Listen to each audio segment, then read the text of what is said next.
Bom, queridos, a palavra do Senhor, queridos,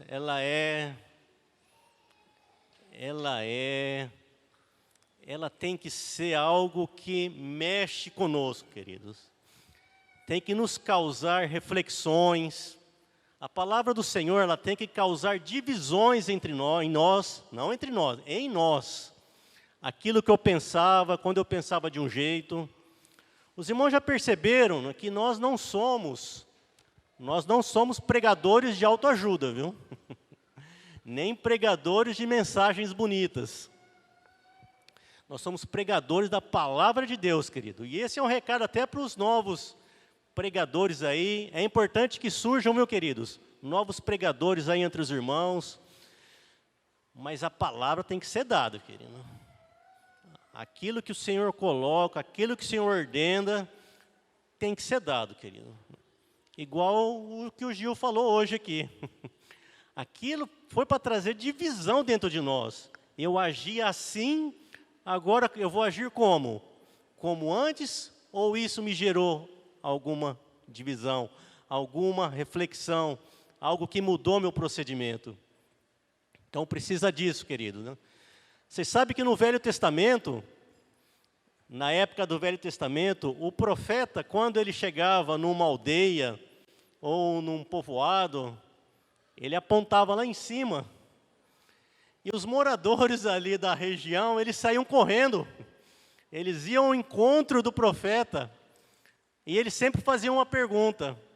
Alguém sabe que pergunta era ou não? É de paz a tua vinda? É de paz ou é de fogo? De juízo? Então, queridos, esse é o caráter do profeta. Qualquer irmão, queridos, que pegar...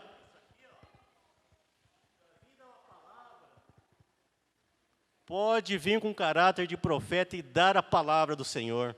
A palavra tem que ser dada, meus queridos. Doa a quem doer. Bom, eu queria começar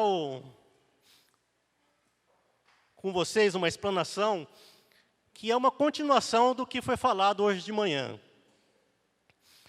Nós sabemos, queridos, que a perseguição se aproxima, a igreja será perseguida, a igreja sofrerá.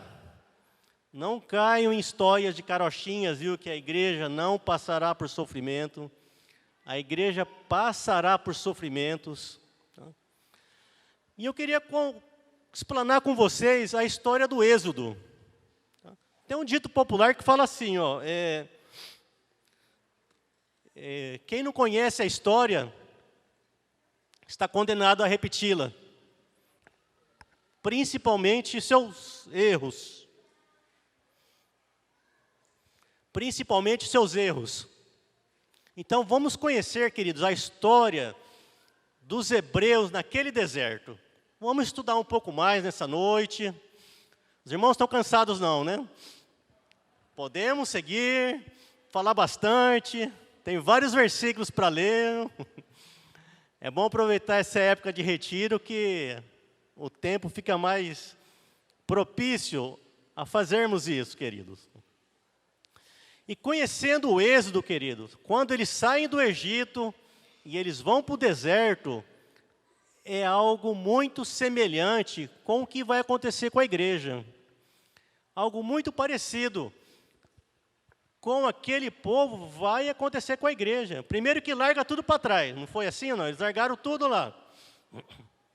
Largaram a escravidão, mas também largaram todos os seus pertences, quase todos os pertences, onde ficavam, a vida até acostumada que eles tinham ali.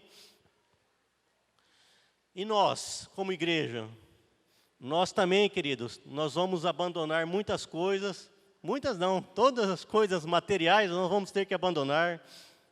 E aí você fala assim, Vini, mas nós não vivemos na escravidão que eles viviam. Na verdade, querido, nós vivemos na escravidão sim, viu? Nós vivemos na escravidão aqui, ó, na mente, ó. Aquilo que o Gil falou hoje, ó, não me sai da cabeça, viu? Vacinação, as pressões para mulheres, as pressões que os homens sofrem, isso tudo é uma escravidão, querido. Nós vamos abandonar tudo isso, e o Senhor vai nos levar também, não sei para onde, mas o Senhor vai conduzir a todos nós. E eu quero começar lendo um texto, Hebreus 3. Hebreus 3:7, queridos. Hebreus 3:7. Assim, pois, como diz o Espírito Santo, hoje, se ouvirdes a minha voz, não endureçais o vosso coração, como foi na provocação, no dia da tentação do deserto, donde os vossos pais me tentaram, pondo-me à prova, e viram as minhas obras por 40 anos. Queridos, hoje, se você ouvir a voz do Senhor, os irmãos já ouviram de manhã a voz do Senhor, não ouviram? Não? Se ouvirdes a voz do Senhor, não endureçais o vosso coração, querido. Não endureça o vosso coração. Porque assim como aqueles hebreus que ficaram 40 anos no deserto, a maioria deles perderam o descanso do Senhor, a promessa da terra prometida, por causa da incredulidade deles. E o escritor diz, como foi na provocação, no dia da tentação do deserto. Aí eu fiquei meditando, queridos, que dia da provocação foi esse? Que provocação? Que dia? Já pararam para pensar que dia seria esse? Que momento seria esse? Não sei se alguém já viu, queridos. Há duas passagens marcantes que pode ser que pode ser o dia da provocação. Não é bem claro, mas é relatado algumas vezes ao longo das passagens bíblicas, tanto no Velho quanto no Novo Testamento, do dia da provocação, do dia que foi chamado Massá e Meribá, um local. Que foi justamente quando os hebreus estavam perto do Monte Sinai, estavam com sede e reclamaram. Nós vamos ver bastante que os hebreus murmuravam, e murmuravam, e murmuravam. Não cansavam de murmurar. Mas nesse dia em específico, queridos, não vou ler toda a passagem, mas ela está relatada em Êxodo 17. Neste dia, eles disseram assim, depois que Deus feriu a rocha, que soltou água para eles, que eles se fartaram, eles fizeram a seguinte indagação: acaso está Deus conosco ainda? Já pensou, queridos? Deus mandou as pragas, livrou eles da escravidão. Deus atravessou eles no meio a seco, no Mar Vermelho. Aí eles, porque estavam com sede, acaso está o Senhor conosco? Eu fiquei imaginando, queridos, o coração do Senhor ali. Fiz tudo por eles, alimentei, atravessei o Mar Vermelho, destruí os exércitos de Faraó, e eles estão falando se eu ainda estou no meio deles. E detalhes, querido, detalhe, de manhã, durante o dia havia uma nuvem que encobria eles, e à noite uma coluna de fogo. Eles estavam ou olhando para a nuvem, ou para a coluna de fogo, e ao mesmo tempo reclamando: acaso estaria Deus conosco ainda? Que absurdo isso, queridos. Ele estava vendo o milagre ali, a coluna de fogo, ou a nuvem, e reclamando do Senhor. Talvez esse foi o momento, querido, da provocação. E há um outro momento também que possa ser, que também é chamado de águas de Meribá e Massá, que é já mais para o final da jornada, é quando eles estavam com sede novamente, E Moisés já estava Kiko, por aqui com aquele povo, meu. Deus dá uma ordem para ele: Moisés, vai lá e fala para Dona Rocha. Rocha é a pedra, não é uma mulher não, viu, irmãos? É a rocha mesmo, uma pedra. Fala para a rocha verter água para os reclamantes aí. E Moisés, já esgotado, com quase 40 anos, pega o cajado dele, duas cajadadas, saiu água, todo mundo se fartou. Mas foi tão terrível que nesse momento, queridos, até Moisés, que era então o homem mais manso do mundo, até Moisés perdeu a entrada dele no descanso da terra prometida. Queridos, são provocações. Os irmãos provocaram o Senhor no meio de tantos milagres, no meio de tanta ação de Deus. Eles reclamavam e murmuravam. Então, queridos, eu queria que nós estudássemos um pouquinho mais esse tema do Êxodo, para não cair nesse erro.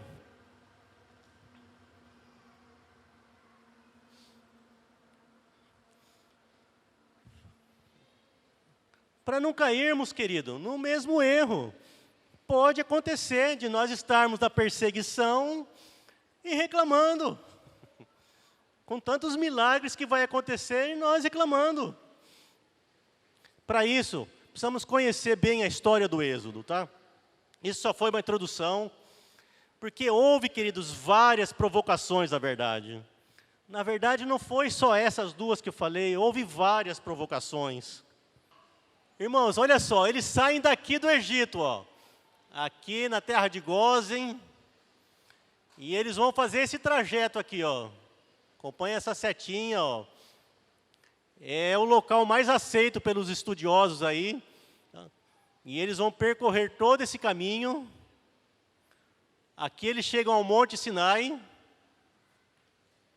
E depois do Monte Sinai, que eles constroem o tabernáculo, Moisés recebe as tábuas da lei. Eles partem daqui e chegam até Cádiz Barneia. Não sei se vocês sabem, queridos, mas esse trajeto todo, do Egito até Cádiz Barneia, demorou 2 anos. E Cádiz Barneia, queridos, existe até hoje, a 40, 50 quilômetros de Israel. Eles estavam, queridos, a 50 quilômetros, veja o Negueb, aqui já é Israel, ó. Eles estavam a 50 quilômetros da terra prometida. E ali aconteceu algo terrível, queridos. Mas uma provocação caprichada mesmo. Nós vamos estudar. Números 14, 22, fala assim, queridos, ó. Nenhum dos homens que, tendo visto a minha glória e os prodígios que fiz no Egito e no deserto, todavia me puseram à prova já 10 vezes, e não obedeceram a minha voz. Olha o que o Senhor fala, já 10 vezes, eu fiz milagres, eu fiz muitos prodígios, mas esse povo não me obedece. Aí eu fiquei pensando, 10 vezes? Que 10 vezes seriam essas? Né?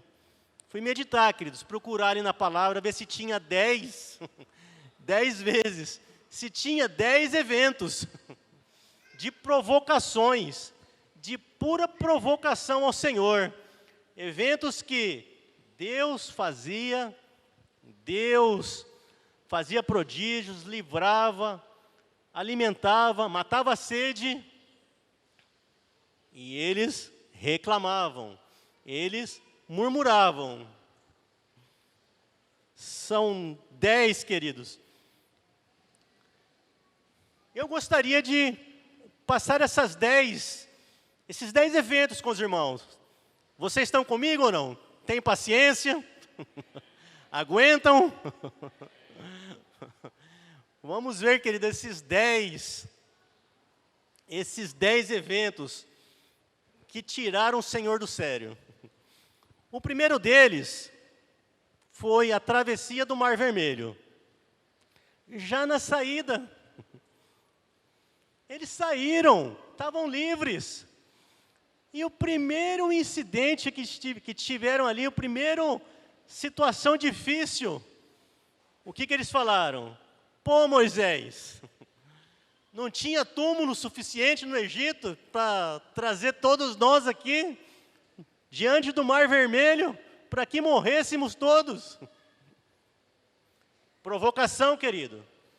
A questão não é só murmuração, mas é a provocação, querido. Eles provocaram o Senhor. Então essa foi a primeira, queridos.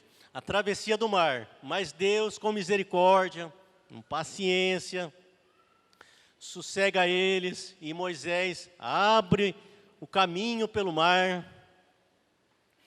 E esta foi então a primeira provocação. A segunda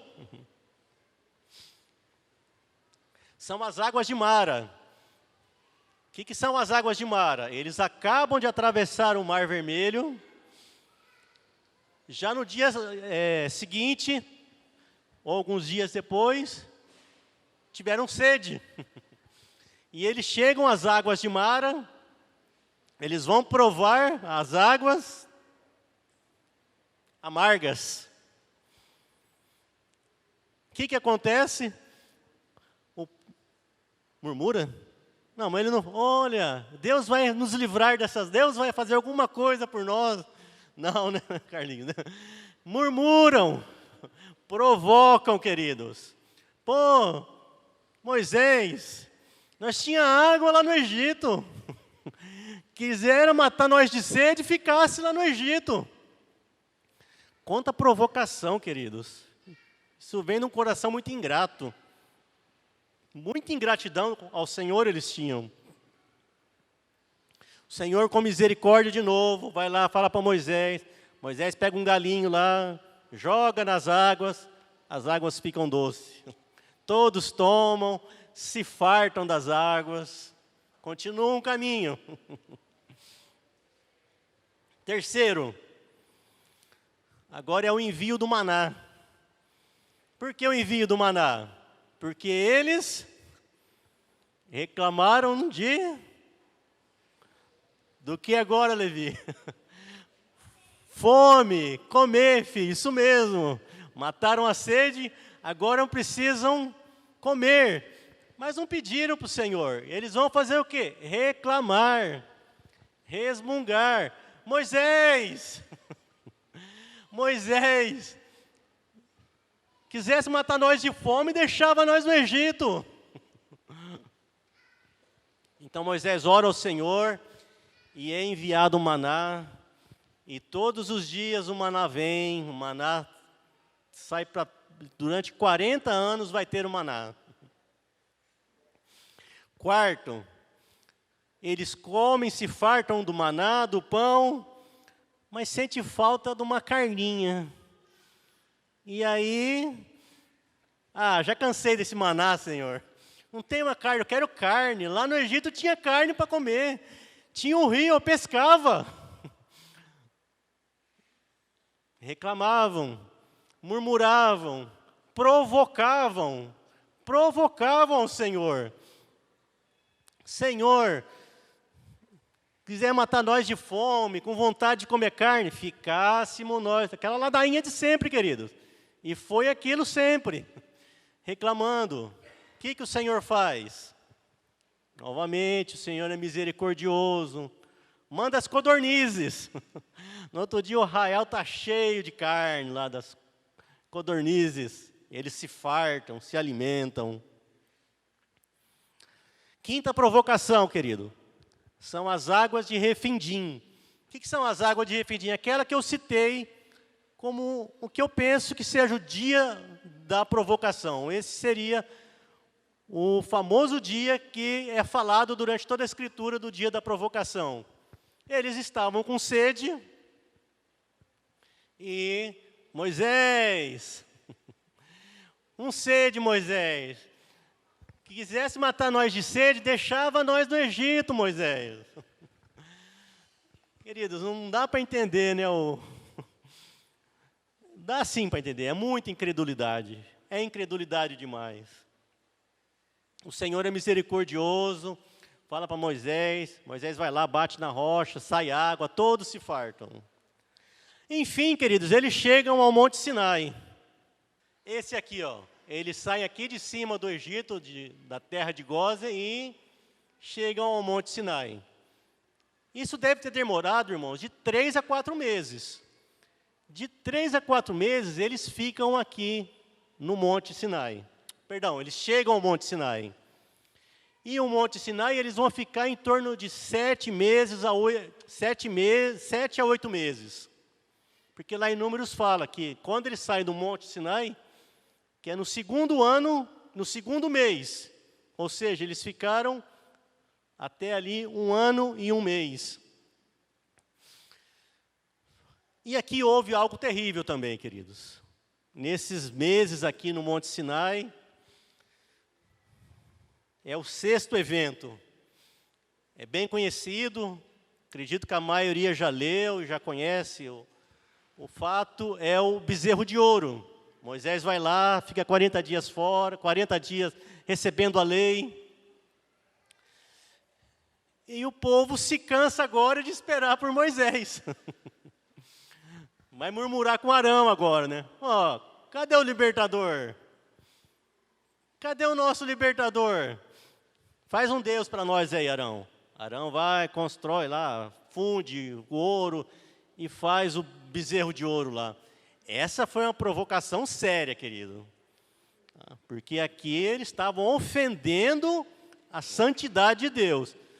Tanto que a partir desse 6º evento já começa a ter sequelas.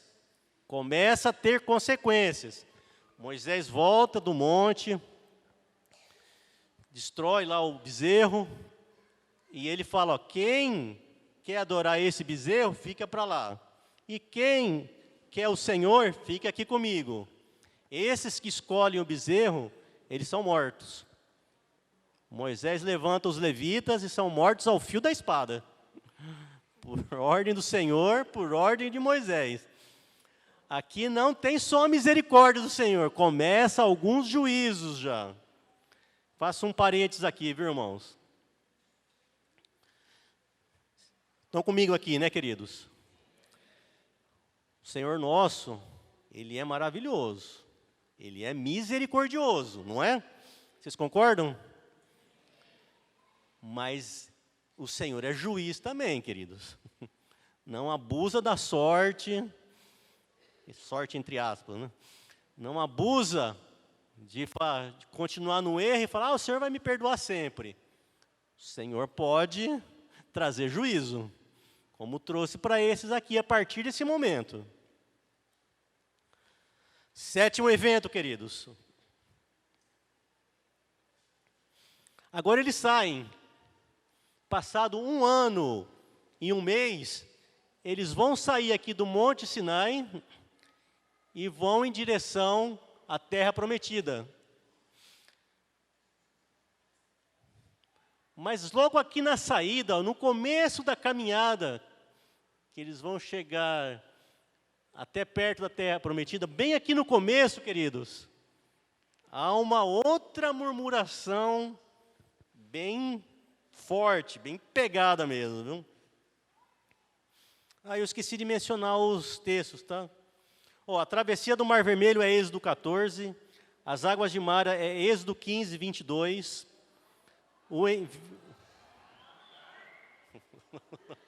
Tá bom. A travessia do Mar Vermelho é Êxodo 14. Depois vocês leem com calma, tá, queridos? As águas de Mara é Êxodo 15, 22 a 26. Êxodo 15, 22 a 26. O envio do maná, Êxodo 16, 1 ao 20. Êxodo 16, perdão, 1 ao 10. O envio das codornizes, Êxodo 16, do 11 ao 13. Êxodo 16, 11 ao 13. As águas de Refidim, Êxodo 17. Êxodo 17, capítulo todo.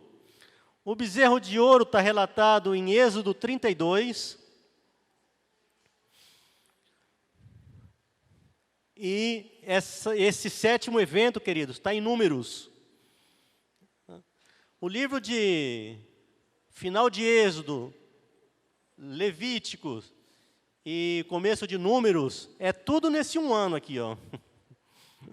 A partir de Números 11, que eles começam o segundo ano.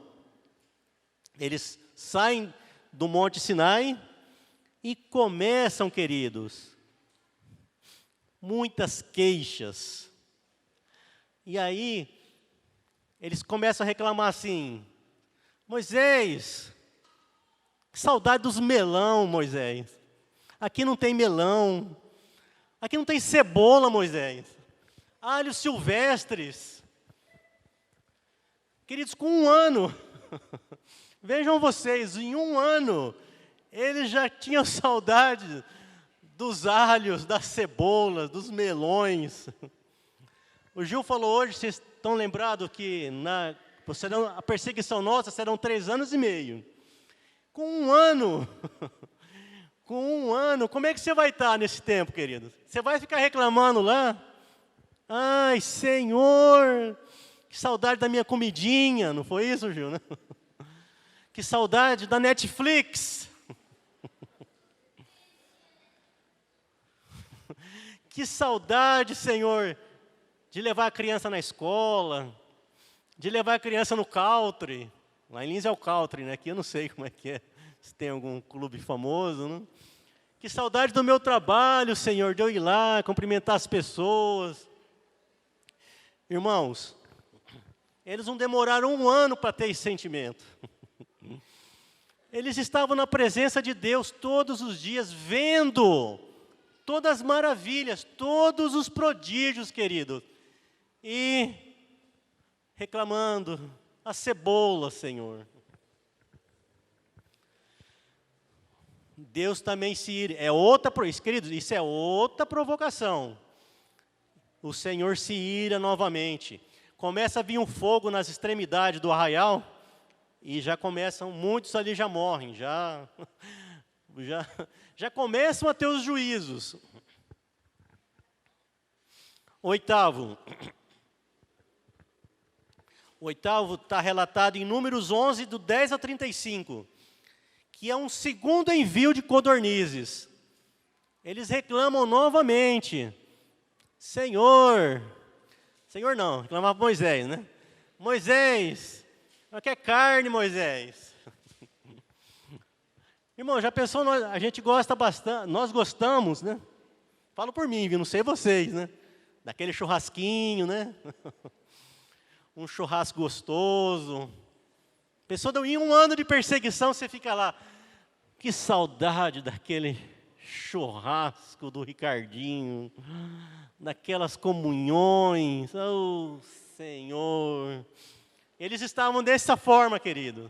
Mas quer carne, Moisés?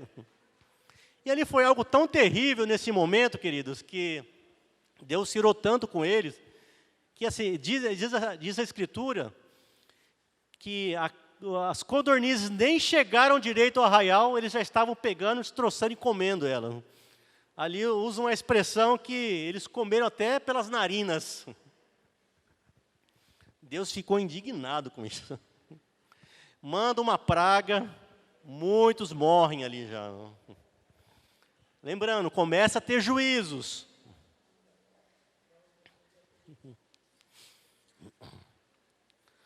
O nono, queridos, o nono evento é a sedição de Miriam e Arão. Isso está em Números 12. Agora, o próprio Arão, a própria Miriam, ambos irmãos de Moisés, começam a reclamar: Mas por que só Moisés recebe as instruções de Deus? Tem uma sedição ali, já tem divisão no meio do povo ali. Vocês sabem, queridos, o Senhor odeia divisões. E vem um castigo sério para Miriam. Ela adquire, fica leprosa, e ela é afastada do arraial por um tempo, até que se curasse. E é interessante, nessa passagem, que Deus fala com os dois, e fala assim, ó, para você, Arão, para você, Miriam, para os outros, para as pessoas aqui, eu mando profetas, eu mando sonhos, eu mando visões, mas para Moisés, eu falo face a face. Ai, tete a tete. Vocês conhecem, né? É muito novo. Tete a tete ali, ó. Moisés, o Senhor. Rapaz. Que bênção, hein? Por fim, queridos, nós chegamos no 10º evento, na 10ª provocação. E essa aqui é a gota d'água para o Senhor. Foi a gota d'água. Isso está registrado em Números 13. O que acontece? Vou pular de novo, Saulinho.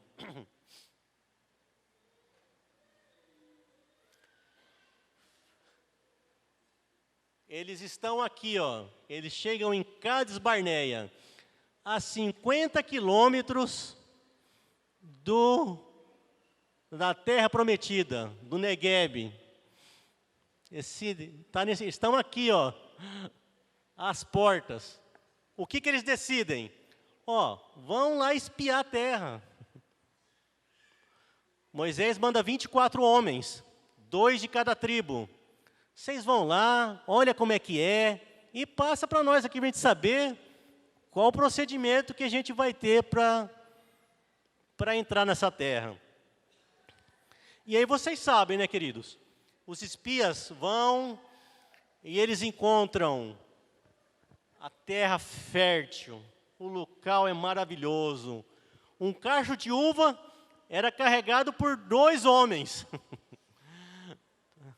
Mas tinha um probleminha ali. Pequeno detalhe. Gigantes.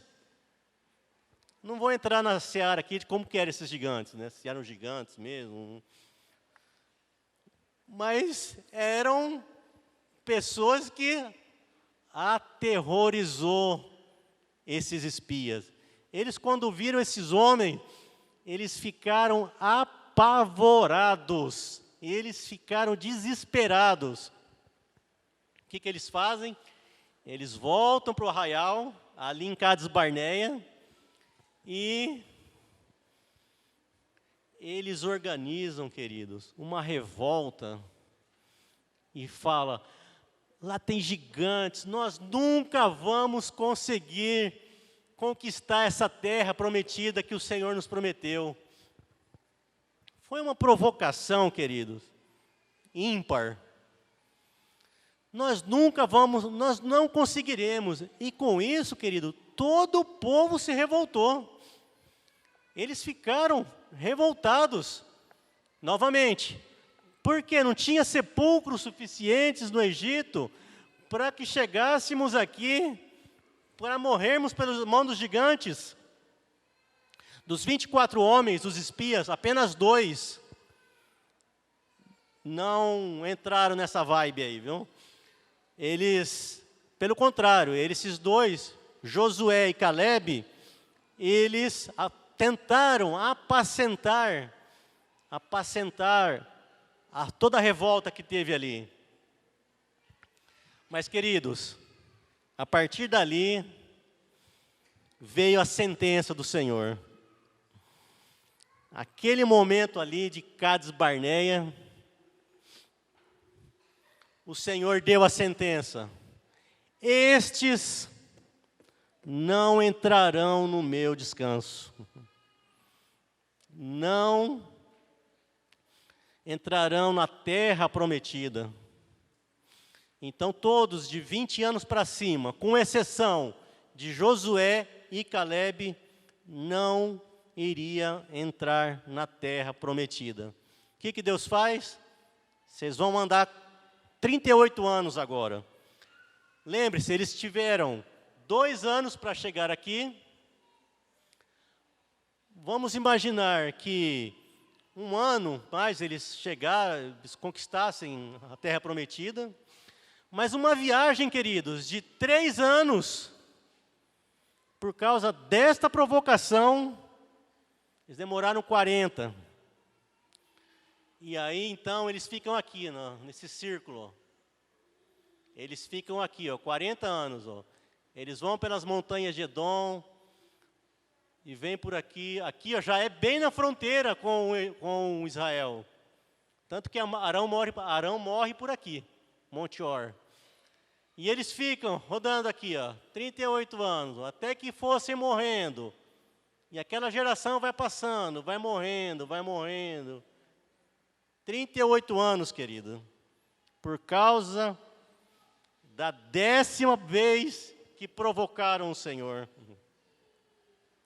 Nunca se esqueçam, queridos, Deus é misericordioso, mas Deus é justo. E Deus requer a nossa santidade, Deus requer uma vida com o Senhor. Não abusemos do que o Senhor tem falado para nós, queridos. Bom,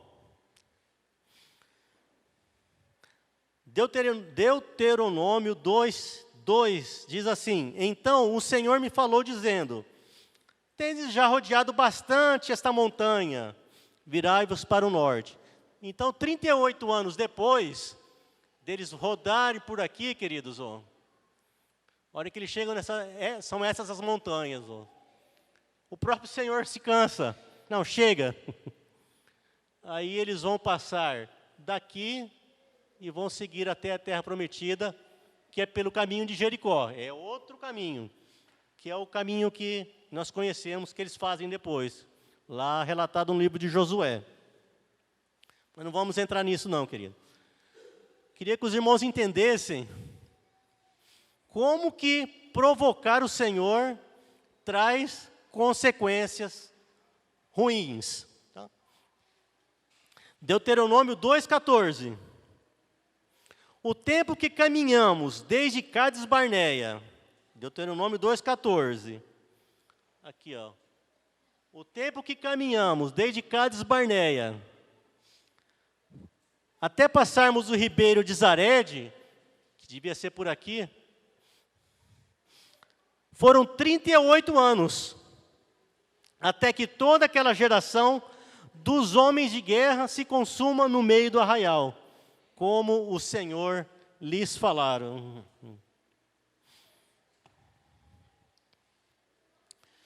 Irmãos,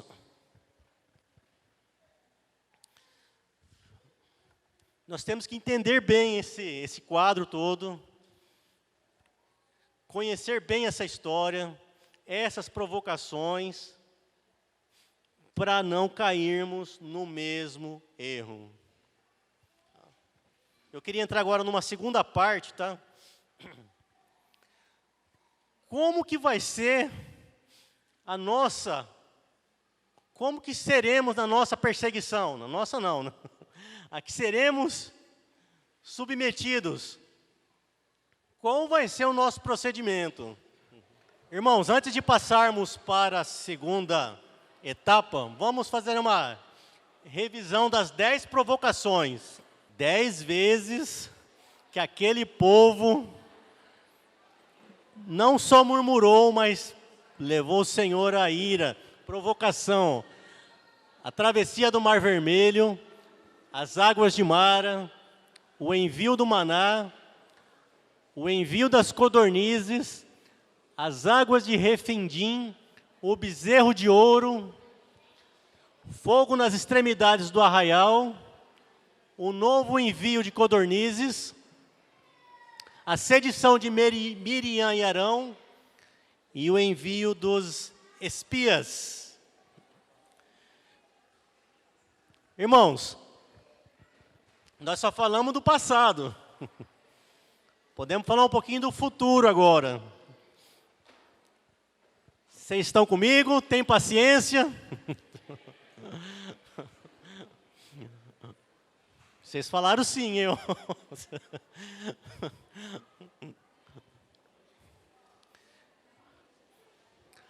Vamos traçar um paralelo, queridos, entre o que foi no passado com o que Gilberto falou hoje de manhã a respeito da grande tribulação, a respeito da perseguição que a igreja vai sofrer.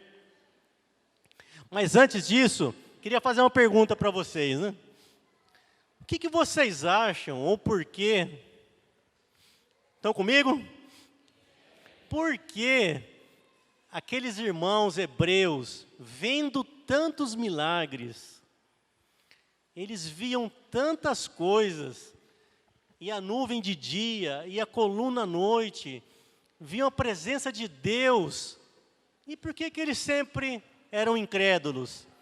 Porque sempre provocavam, porque sempre achavam que Deus iria abandoná-los. Será que tem algum motivo? O que vocês acham? Por que eles fizeram isso? É algo que pode acontecer conosco, querido. Olha só. Tem uma observação que nosso querido irmão Marcos Moraes, ele fez numa palavra dele, e ele dizia assim, 1 Coríntios 13:13, bem conhecida essa passagem. Agora, pois, permanecem a fé, a esperança e o amor, destes três, porém, o amor é o maior deles. Não vamos falar sobre a questão do amor agora. Realmente, Paulo cita que o amor é o mais importante. Mas vamos olhar para essas duas outras coisas que Paulo diz. A fé, a esperança e o amor. É uma observação do Marcos. Vocês perceberam que fé e esperança está colocado como duas coisas diferentes ali ou não? Eu sempre achava que era a mesma coisa, né? Eu tenho fé, eu tenho esperança. Mas por que colocou o texto como duas coisas diferentes? E vou dar a explicação do Marcos, viu, querido? A explicação do Marcos, eu gostei muito e apropriei para mim, né? O Marcos fala assim, que a fé, ela tem mais a ver com o passado. Porque nós vivemos pela fé, pela nossa fé, as experiências que tivemos, nós lembramos direto aquilo que o Senhor fez conosco, nos tirando das trevas, nos transportando para o reino de sua luz. Todas as experiências que tivemos, isso nos alimenta. Não é assim com vocês também, querido? A fé nos move por tudo que vivenciamos. Já a esperança, queridos, tem a ver com o futuro. Então, o que acontecia com esse pessoal lá do deserto? Eles tinham fé. Porque o Senhor sempre dava as misericórdias dele e eles estavam ali. Eles criam no Senhor. Embora bastante incredulidade, ninguém mandava o pé dali, eles estavam sempre ali. Mesmo não confiando, eles tinham fé no Senhor. Mas a esperança deles, querido, era zero. Eles não tinham, eles achavam que o Senhor não iria fazer mais nada por eles. Já nos tirou do Egito, já está bom demais. Saiu do Mar Vermelho, está bom demais. Já deu comida, está bom. Eles sempre achavam que era o último evento que Deus ia... Não tinha esperança. E aí que mora o perigo, queridos. Se nós não tivermos a esperança em nosso Senhor Jesus Cristo, a esperança necessária para nos conduzir fora de nossas casas, fora de nosso trabalho, fora das nossas atividades normais, se nós não tivermos a esperança, olha, nós vamos sucumbir como sucumbiram estes. Tem um versículo, queridos, que eu gosto muito, vamos ver se eu acho ele aqui, Hebreus 6,18.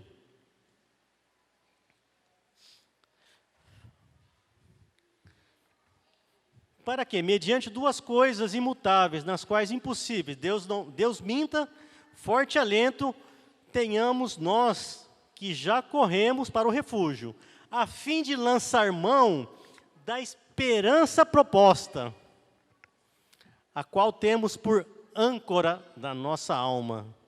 Uau! Segura, firme, que vai além do véu. Queridos, ele aponta a esperança como uma âncora. A âncora é que deixa o navio seguro, que não deixa ele ir embora com os ventos. A âncora, ela sustenta. E a esperança, querido, é a âncora da nossa alma. A nossa alma, quer dizer, eu vou falar da minha, tá? Não sei a alma de vocês. Mas a minha alma, querido, ela é cheia de... É complicada, né? Um dia eu não vou apresentar a minha alma para vocês, não, viu? Nem queiram conhecer. É cheia de medos, é cheia de... Todas as minhas confusões estão dentro da minha alma. E se eu não ancorá-la na esperança que eu tenho em nosso Senhor Jesus, queridos, eu vou sucumbir. E você também, querido, se não ancorar a sua alma nessa esperança bendita, você vai sucumbir também, queridos. Atentemo-nos para isso.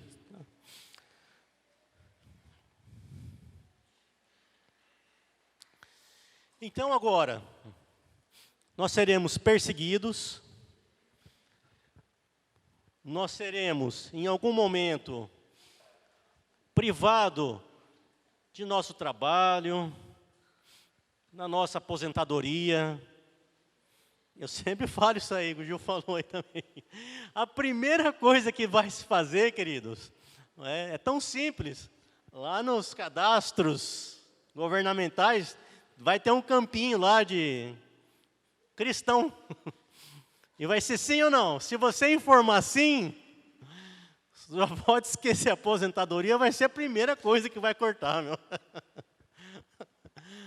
Depois vai vir emprego. Se você é autônomo, você não vai conseguir mais trabalho. E por aí vai as perseguições, querido. E onde vai estar ancorado a tua esperança, querido? Onde você vai colocar a tua esperança? Olha só. Olha o relato de Hebreus sobre aquela geração. Hebreus 3, do 10 ao 15. Por isso me indignei, Deus falando, por isso me indignei contra essa geração. E disse, estes sempre erram no coração. Eles também não conhecem os meus caminhos. Assim jurei na minha ira, não entrarão no meu descanso. Foi aquela 10ª vez, né? O Senhor jurou, não entrarão no meu descanso. Querido, reflita um pouco. Para um pouco e reflita. Imagina-nos no meio da perseguição. E termos que ouvir do Senhor isso, ó. Você não entrará no meu descanso. Porque quando você abandona tudo, querido, o abandonar tudo é abandonar tudo mesmo. Não vai ficar atrás da comidinha, da Netflix, do passeio, das voltinhas de carro. Vai acabar tudo isso, querido. Versículo 12. Tende cuidado, irmãos, jamais aconteça haver em qualquer um de vós perverso coração de incredulidade que vos afaste do Deus vivo. Conselho para nós, querido, cuidado com o perverso coração de incredulidade, de não ter esperança, que em 3 anos e meio de sofrimento, o Senhor vai cuidar da sua igreja em meio a sofrimentos, mas não seja incrédulo, querido, a ponto de abandonar o Senhor. 13. Pelo contrário, exortai-vos mutuamente cada dia, durante o tempo que se chama hoje, a fim de que ninguém de vós seja endurecido pelo engano do pecado. Querido, sempre lembre dessa palavra. Quando lembrar do retiro, 2023 de Páscoa aqui em Rio Preto, lembre uns aos outros, cuidado aí com a incredulidade, hein? Cuidado aí com o coração, tá? O Senhor vai nos provar, jamais afaste do Deus vivo, coisas desse tipo, querido. Profetizarmos uns aos outros. 14, porque nós temos tornado participantes de Cristo, se de fato guardemos firmes até o fim a confiança que desde o princípio tivemos. Enquanto se diz, hoje se ouvirdes a minha voz, não endureçai o vosso coração, como foi na provocação, ou nas provocações. Não endureça, queridos corações, jamais. Um conselho do nosso irmão de Hebreus. E como vai ser? Como seria essa perseguição?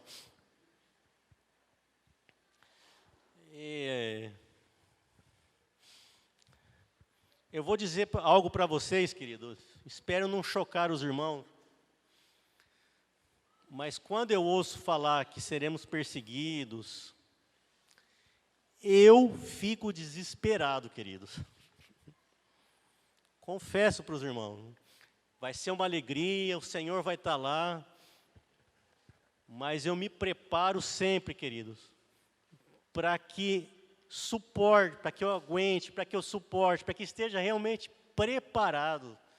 Porque é desesperador, queridos, você ter que abandonar sua casa, você ter que deixar a tua aposentadoria, você não sabe se você vai comer, se você vai beber, se você não sabe. Eu sempre falo assim, que seria melhor se o senhor tivesse voltado há 100 anos atrás. Há 100 anos atrás, os nossos avós, bisavós, eles catavam água de poço, eles comiam de pesca, caçavam. Eles iam tirar de letra a perseguição. Mas eu, queridos, eu clamo ao Senhor todas as vezes, Senhor, tem misericórdia da minha vida. Meu pai conta que, quando ele era menino, ele queria sempre tomar água gelada, mas não tinha geladeira. Ele pegava uma moringa, enchia d'água do poço, cavava um buraco no chão de noite, e de manhãzinha ele tomava. Disse que estava geladinha. Um homem desse, né, naquela época, ele ia tirar de letra a perseguição. Mas eu, queridos, eu clamo ao Senhor. Eu quero participar de tudo isso. E eu quero estar no meio de tudo isso. Mas confesso, queridos, para mim é desesperador. Mas eu vou estar lá, viu? Contem comigo lá, viu, queridos? Mas eu estou abrindo o coração com vocês. Porque muitas vezes, querido, quando fala esse negócio de perseguição, é perigoso romantizar muito. O que me assusta é que muitos irmãos romantizam muito. Eu vou lá na tua casa, eu vou comprar um sítio. Querido, você não vai ter dinheiro. Você não vai ter carro. Você pode até encher o tanque em um certo momento, vai acabar, você não vai ter mais. E aí? Nós temos que falar essas coisas, querido, com duras palavras, para entendermos que não vai ser fácil.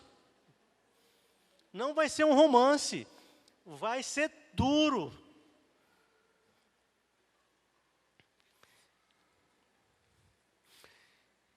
Eu gostaria, queridos, não sei se vocês me permitem, se os irmãos aqui me permitem, fazer um desafio. Vocês estão todos ouvindo? Estão todos comigo? Queria que vocês prestassem atenção agora. Mas prestassem mesmo, viu? No penúltimo encontro lá em Lins, que eu falei com os irmãos, aí em um determinado momento eu chamei a atenção, assim, presta atenção, né? No dia seguinte eu dei carona para 3 jovens, né? Estão até aqui, né? E estava aquela bagunça no carro, né? Aí eu virei e falei, o que nós falamos ontem? Aí, cri, cri, cri, cri, cri, cri, cri, cri, cri. Silêncio no carro. Aí um jovenzinho lá mais corajoso, ô tio, você falou para prestar atenção no negócio, né? Eu falei, já lembrou alguma coisa. Então, queridos, aqui comigo, prestem atenção nisso daqui, viu, que eu vou falar. Quem tiver com sono, dá uma chacoalhada. Vou lançar um desafio para vocês, que eu me incluo nesse desafio. É o desafio da perseguição, podemos falar assim. A gente fazer um simulado da perseguição.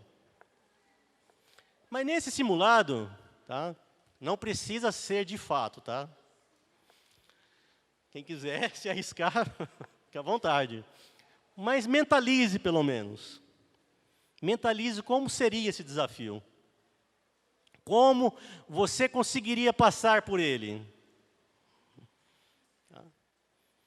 Se não fazer, pelo menos pense assim, como que eu vou passar por isso? Tá? E o desafio é basicamente simples. Seria uma semana, queridos. Durante uma semana, nós tomarmos algumas atitudes. Sei lá, tira umas férias do serviço, marca um tempo, e essa semana eu vou estar fazendo esse simulado aqui da perseguição. A primeira coisa, qual seria? Como? O Gil já falou hoje. Pega esse daqui, desliga, guarda ele lá, não sei aonde, e durante uma semana, conseguiriam ficar uma semana sem usar o celular, irmãos? Como é que você chama, filho? Luan, o Luan consegue, O Juan consegue. Todo mundo, Juan. Eu já não sei, querido.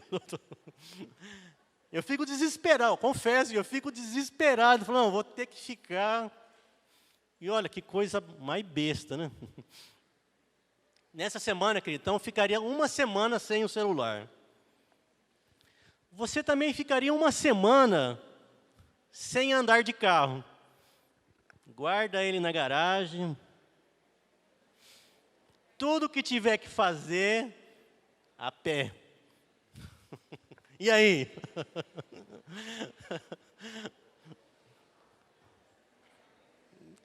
Sem carro. Lailins seria mais fácil, que Lailins é uma cidade menor, né? Aqui com vocês, né? Lá em São Paulo, hein, Hélio? Uma semaninha sem carro.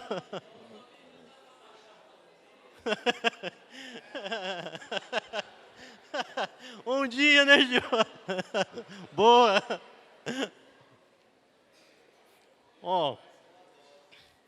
Terceiro, querido.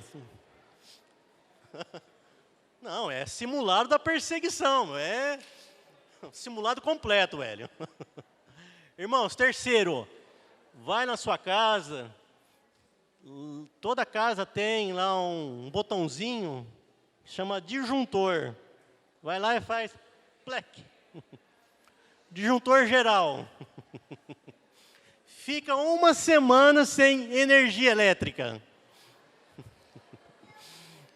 Eita, nós, hein? Você consegue, Levi? Uma semaninha sem energia elétrica. Faz o que tem que fazer de dia, 8 horas vai dormir. Como era antigamente.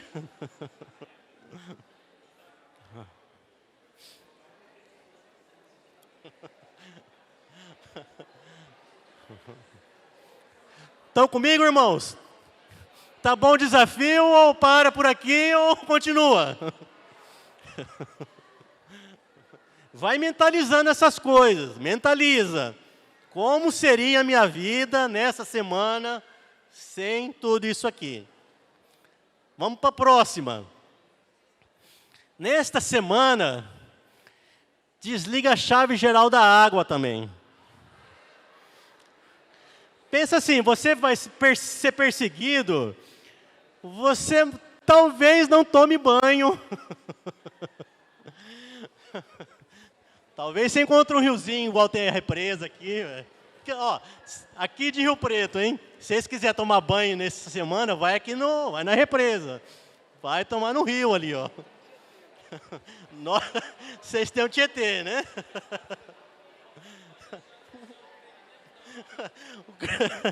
O creme dental não falta, Gil. E aí, irmãs? Ó, cabelo, escova, já foi pro espaço, viu? Uma semana sem celular, sem carro, sem energia, sem água. Vamos lá, outra. Sem fazer compras.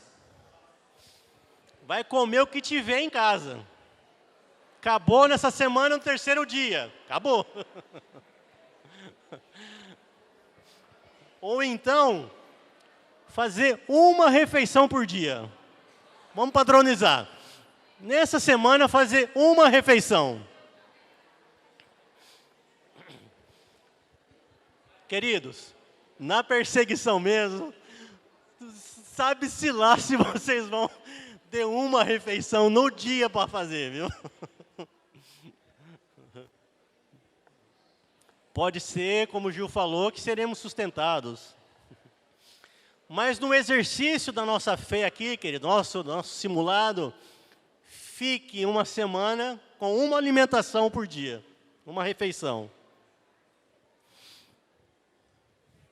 E uma outra, ó, sem cartão de crédito, sem Pix, e só o que tiver de dinheiro na casa ali.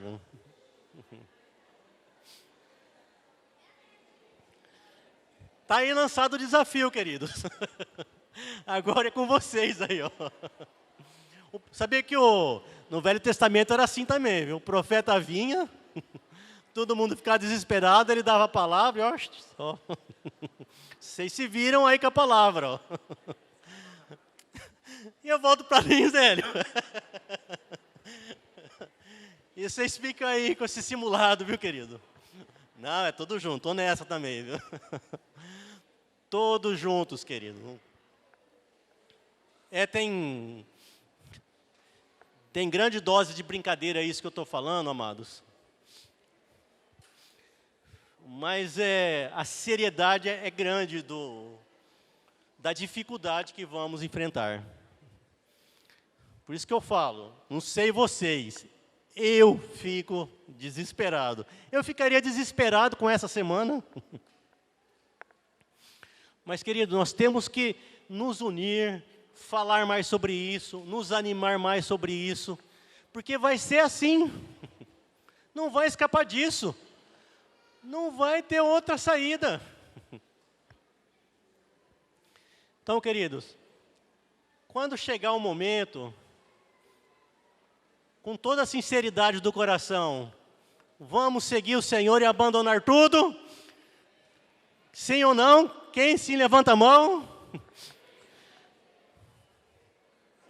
Assim, né? Levanta. Né? Eu vou levantar a mão, né?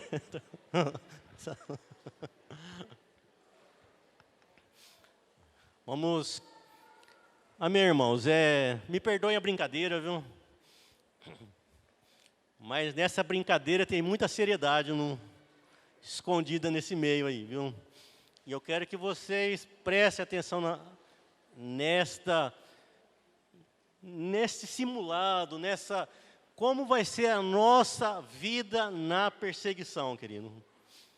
Porque lembremos-nos sempre dos irmãos dos hebreus, lembremos-nos sempre, coração de incredulidade, saíram do descanso do Senhor. Se nós, no meio, a hora que estiver lá no olho do furacão,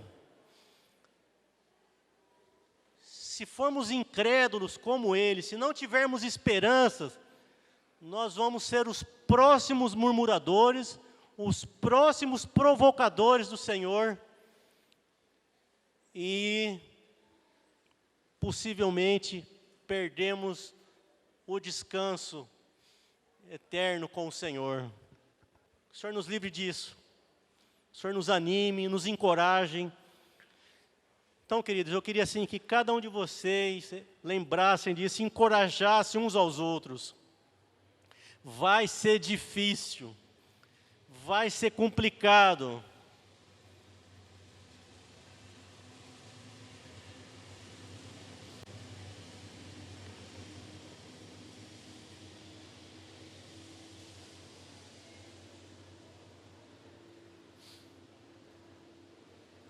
Valeu, Carlinhos.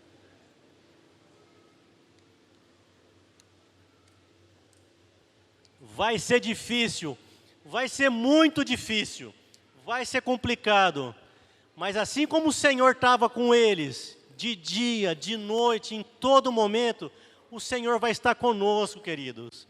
Vai ter sofrimento, mas vai ter a graça do Senhor, vai ter a glória dEle vai ser vista, queridos, por todos. Isso não tem preço, queridos. Não tem casa, não tem emprego, não tem aposentadoria, não tem nada que valha esse momento com o Senhor, de toda a glória que o Senhor vai apresentar nessa terra aqui.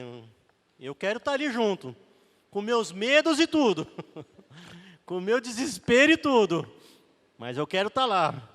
E quero vocês também, queridos, todos juntos lá. Se não participarmos, né, Gil, da ressurreição, né? Se até lá o Senhor não nos levar alguns, que passemos por tudo isso, queridos. Então, animemos, queridos. Vamos nos animar. Para terminar,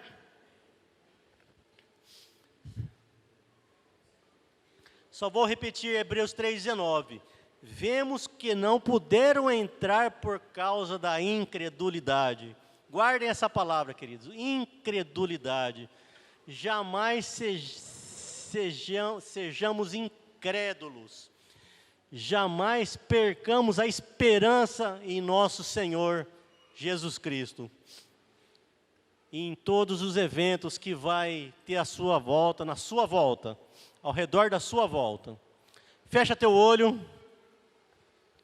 Obrigado, Senhor, pela Tua palavra. Obrigado, Senhor, pela Tua graça em nos avisar, em nos mostrar aquilo que o Senhor tem preparado para a Tua igreja. Senhor, nos anime, nos prepare a nossa casa, Senhor. Faça um divisor de águas com a Tua palavra em cada um de nós, Senhor, em cada um de nossas famílias, Senhor. No nome de Jesus, abençoa cada um dos que aqui estão, a cada família, Senhor. Que cada família aqui presente, Senhor, cada família dos irmãos que não puderam vir, estejam fortes, construindo a sua arca, Senhor. E preparados, Senhor, para o momento que o Senhor tem para dar juízo a este mundo, Senhor. Queremos participar disso, Senhor. E queremos Tua graça para suportar tudo o que precisamos, Senhor. No nome de Jesus, ajuda-nos, Senhor, a entender que a Tua graça nos basta, Senhor. Mas de fato e de verdade, Senhor. Não de palavras, mas de fato e de verdade, Senhor. Entendamos que o Senhor estará sempre conosco, Senhor. Em nome de Jesus, Senhor. Deus abençoe, irmãos.